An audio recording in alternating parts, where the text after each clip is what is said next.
Si vous ne le saviez pas encore, au cours de cette année 2024, il y a eu énormément de nouvelles lois sur l'immigration canadienne.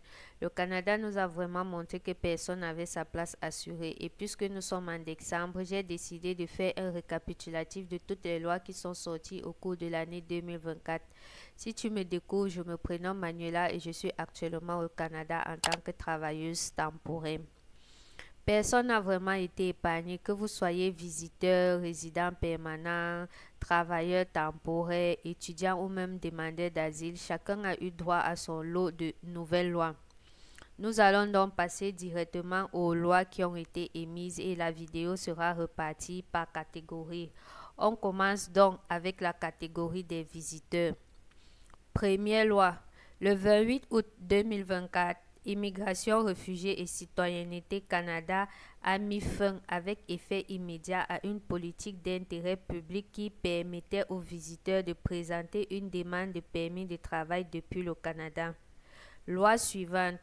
Depuis le 6 novembre 2024, le Canada a annoncé des modifications de sa politique en matière de visa de visiteurs, mettant fin à la délivrance automatique des visas à entrée multiple d'une durée de 10 ans, selon les nouvelles règles définies par Immigration, Réfugiés et Citoyenneté Canada.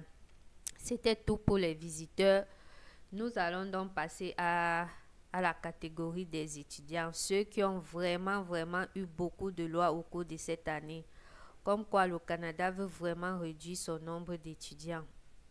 Première loi, baisse des quotas des permis d'études octroyés aux étudiants et étudiantes internationaux pour 2025 et 2026.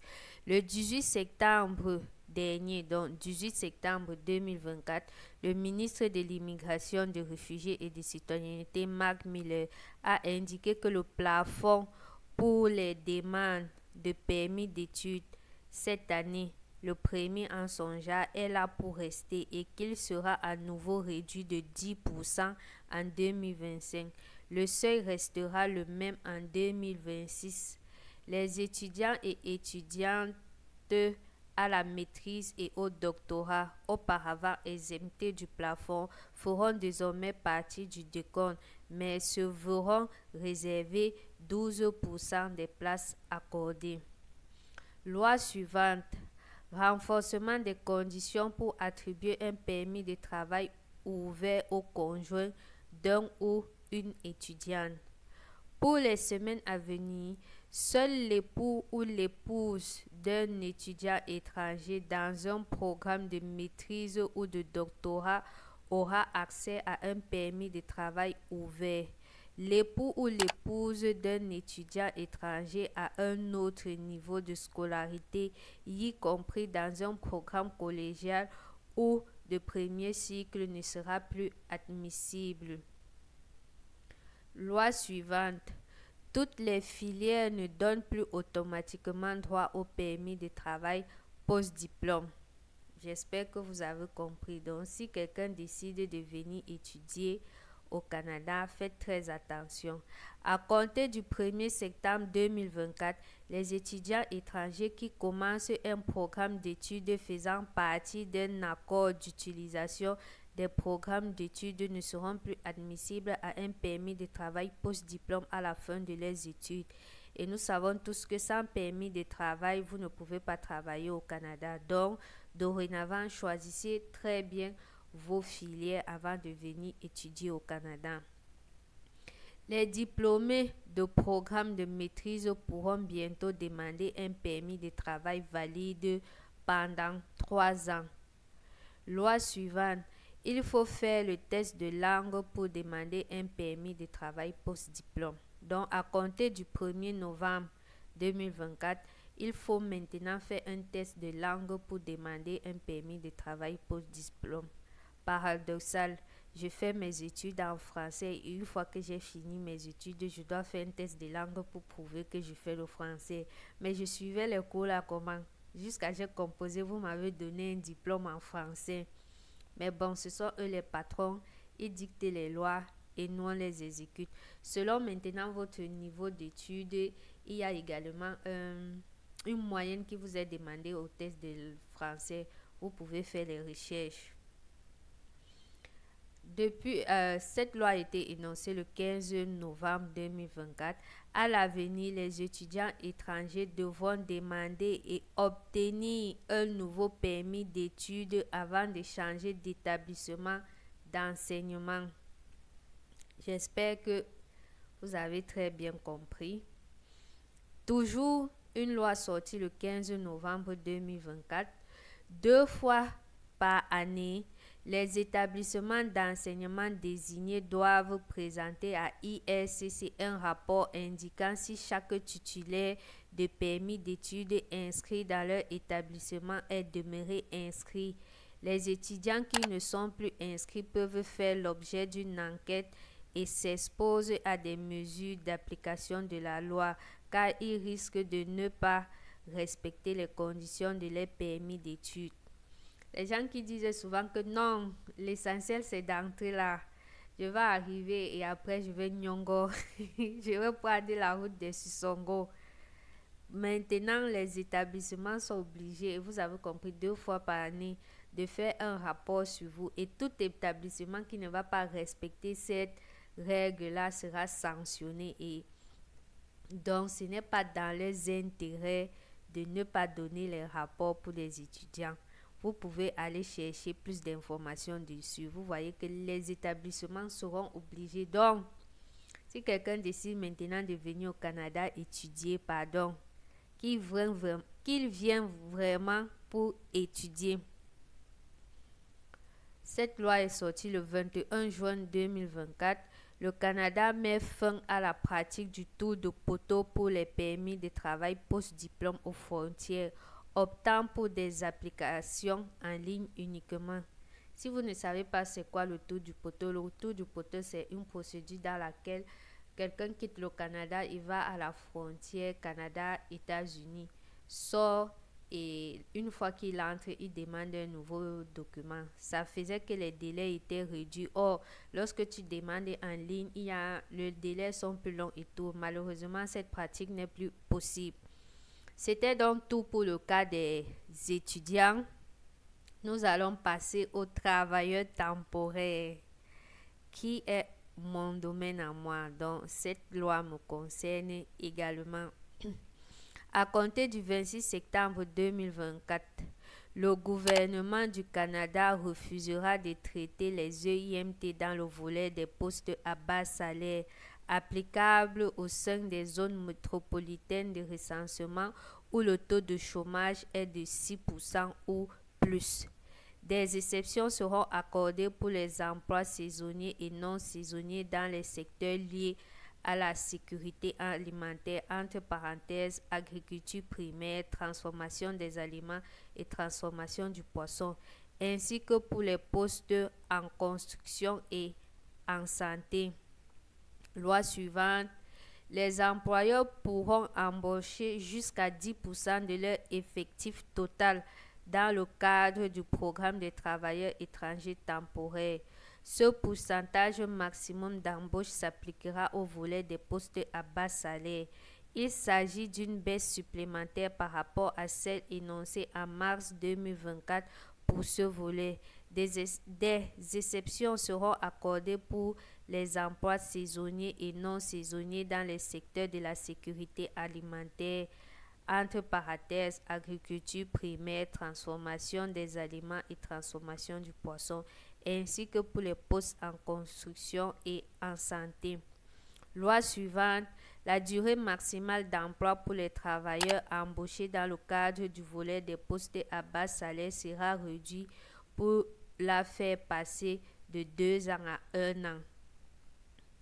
Cette loi n'est pas encore trop ressentie, les effets ne sont pas encore trop ressentis. C'est lors du renouvellement du permis de travail des employés que ça va vraiment chauffer. Mais ce qui est bien avec ces lois, c'est que ce sont les employeurs eux-mêmes qui sont en train de contredire cette loi, parce que sur 100 employeurs, je pense qu'au moins 99 dépassent le quota de 10%. Mais ce qu'il faut retenir pour ceux qui ne sont pas encore au Canada, c'est que si une agence vous propose un contrat de travail dont le salaire est considéré comme bas, vous comprenez que votre EIMT ne sera pas traité.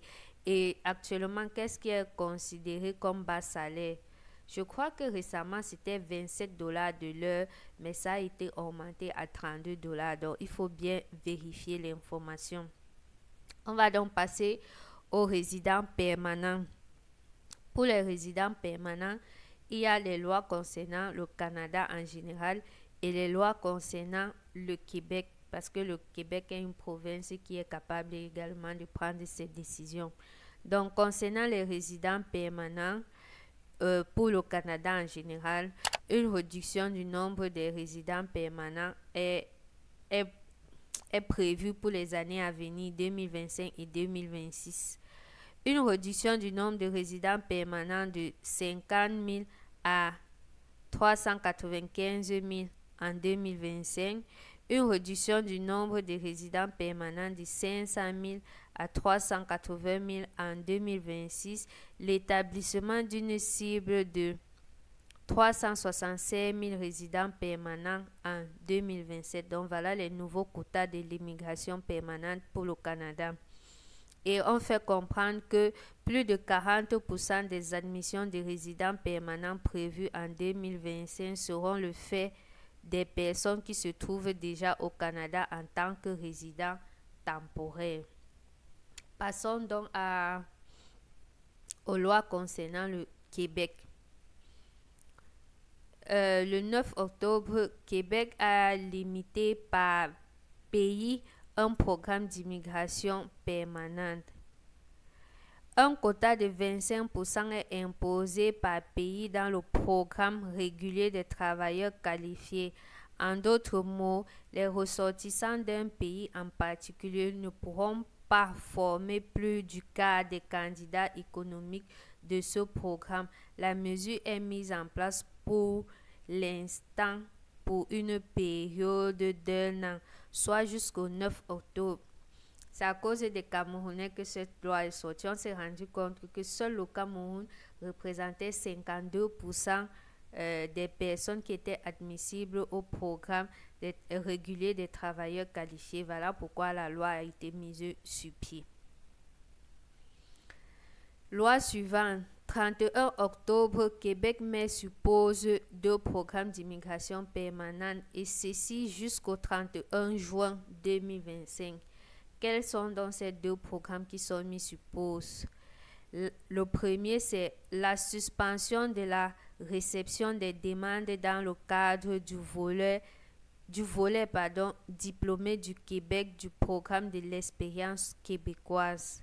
Le deuxième programme, c'est l'arrêt temporaire des invitations à présenter une demande de sélection permanente dans le cadre du programme régulier des travailleurs qualifiés PRTQ, puis dans le cadre du programme de sélection des travailleurs qualifiés PSTQ qui le remplacera à compter du 29 novembre 2024.